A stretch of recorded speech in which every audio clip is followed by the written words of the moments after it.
একজন সফল উদ্যোক্তা, সফল মানুষ মহিউদ্দিন। নিজে উদ্যোক্তা হতে এবং শত শত মানুষের জন্য কর্মসংস্থান সৃষ্টি করতে তিনি চাকরি ছেড়ে শুরু করেছিলেন মৎস্য চাষ। সেই মৎস্য চাষই আজ তাকে এনে দিয়েছে অসামান্য সফলতা। এখানে আমার প্রায় 11 একর জায়গার উপর মাছ চাষ। আরেক জায়গায় 6 একর, আরেক জায়গায় 4 একর, আরেক জায়গায় আপনার 5 একর। এই হলো বড় বড় প্রজেক্টগুলো। এছাড়াও আরও ছোটো বড় মিলে আবারও 10-15টা পুকুর আছে আমার। মহিউদ্দিনের মৎস্য চাষের প্রতি আগ্রহ ছিল ছোটবেলা থেকেই।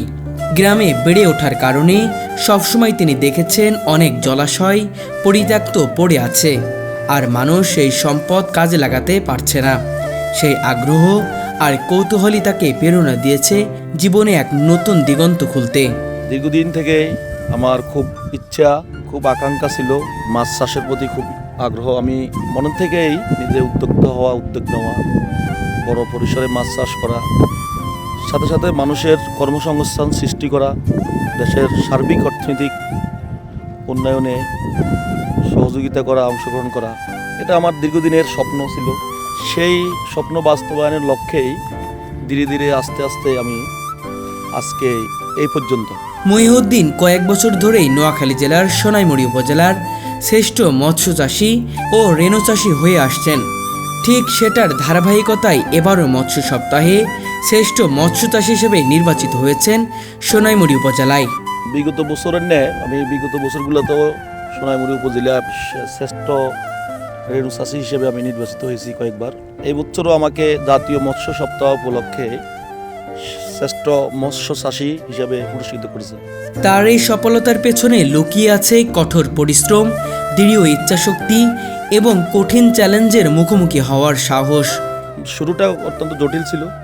আমি শুরু করি প্রায় 6 একর জায়গা নিয়ে, আমার বাবার নিজস্ব সম্পদ 6 একরেরও বেশি জায়গা নিয়ে আমি প্রথম মাছ চাষ শুরু করি। একসময় যেখানে কেউ বিশ্বাসই করত না, আজ সেই স্থানে মহিউদ্দিন শত শত মানুষের আশার আলো হয়ে উঠেছেন। আমার পাশে যে দেখতেছেন, এখানে সর্বপ্রথম আমি যখন মাছ চাষ শুরু করি পুরোটাই কচুরিপানা এবং বিভিন্ন এক কথা পরিত্যক্ত পুকুর ছিল প্রায়। পরে আমি এখান থেকে অনেক কষ্ট করে এগুলো পরিষ্কার করে পানিকে সুন্দর করে পরিষ্কার করে মাছ চাষের উপযোগী করে তুলি।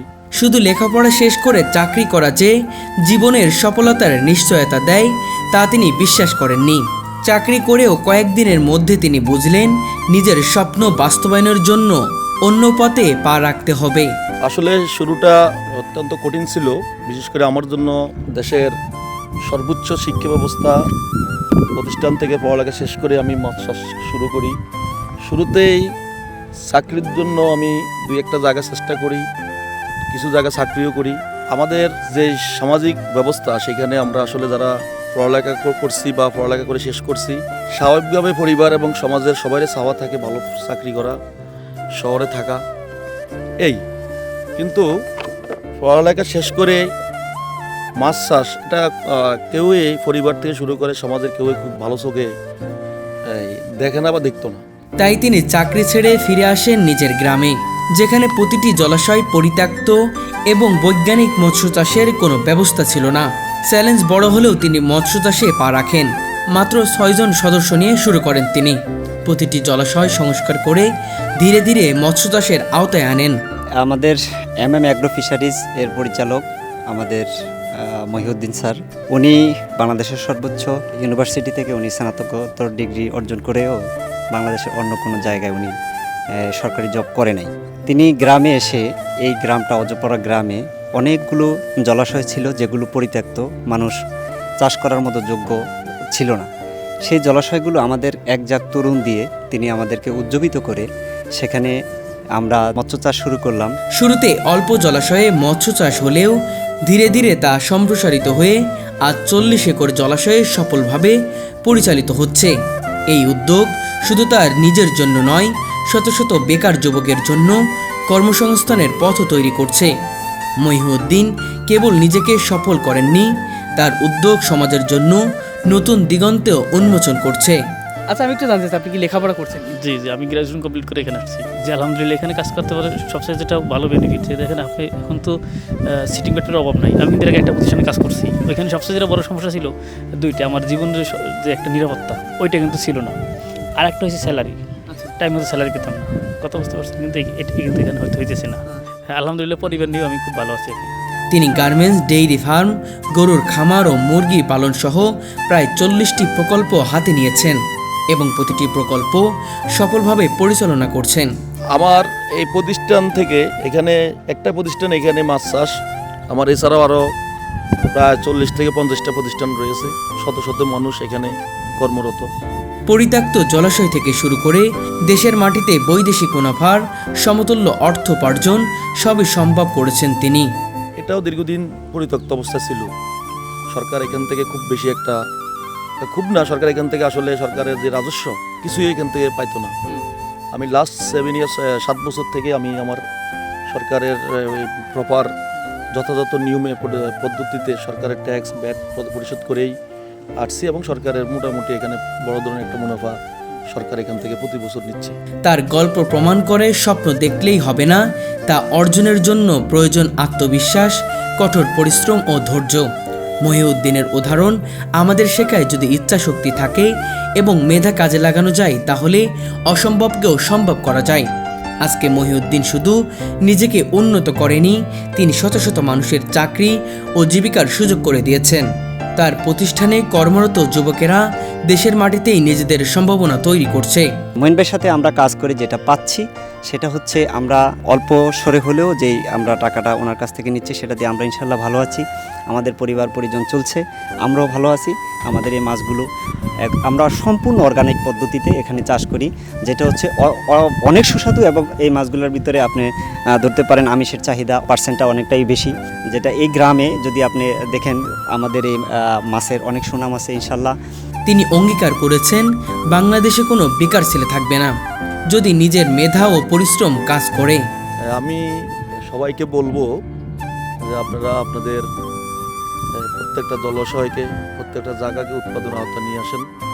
উৎপাদনের বিকল্প আসলে কিছু হয় না। আপনারা নিজে উপকৃত হবেন, পরিবারকে উপকৃত করবেন, জাতি উপকৃত হবে। যে আমরা আমাদের প্রত্যেকটা জলমহল, প্রত্যেকটা জায়গা, প্রত্যেক ইঞ্চি মাটি যাতে আমরা উৎপাদনের আওতা নিয়ে আসতে পারি, সবাইকে এই কাজে অংশগ্রহণ করা আমি মনে করি উচিত। মহিউদ্দিনের গল্প আমাদের শেখায়, স্বপ্ন বাস্তবায়নের পথে চ্যালেঞ্জ ও পরিশ্রমই মূল চাবিকাঠি। আমি মনে করি আমি একটা মডেল তৈরি করতে পেরেছি।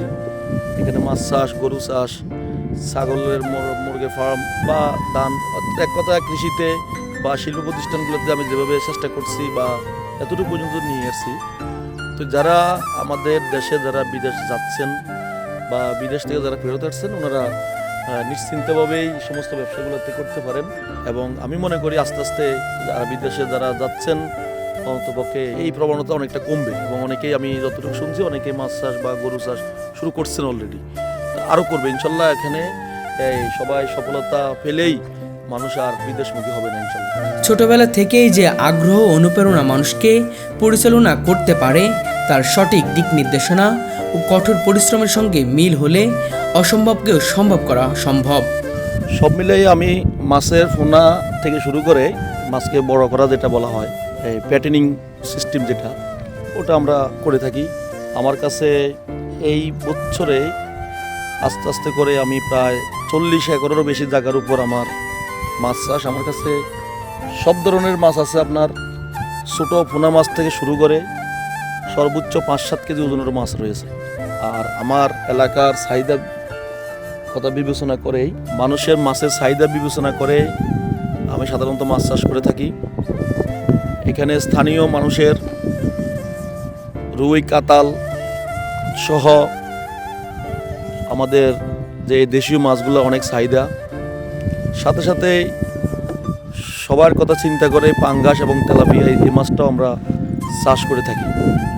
যেহেতু মোটামুটি অন্যান্য মাছের তুলনায় এই দুইটা মাছ অনেকটা সহজলভ্য, সর্বসাধারণের সকলের কথা চিন্তা করে আমি সব রকমের মাছ চাষ করে থাকি। কারণ এই জায়গাটা আমার লিস্ট নেওয়া জায়গা, কিছু সরকার থেকে, কিছু মানুষ থেকে, কিছু দীর্ঘমেয়াদী বন্ধক সব মিলিয়ে আজকে এখন 40 একর জায়গার মধ্যে মাছ চাষ।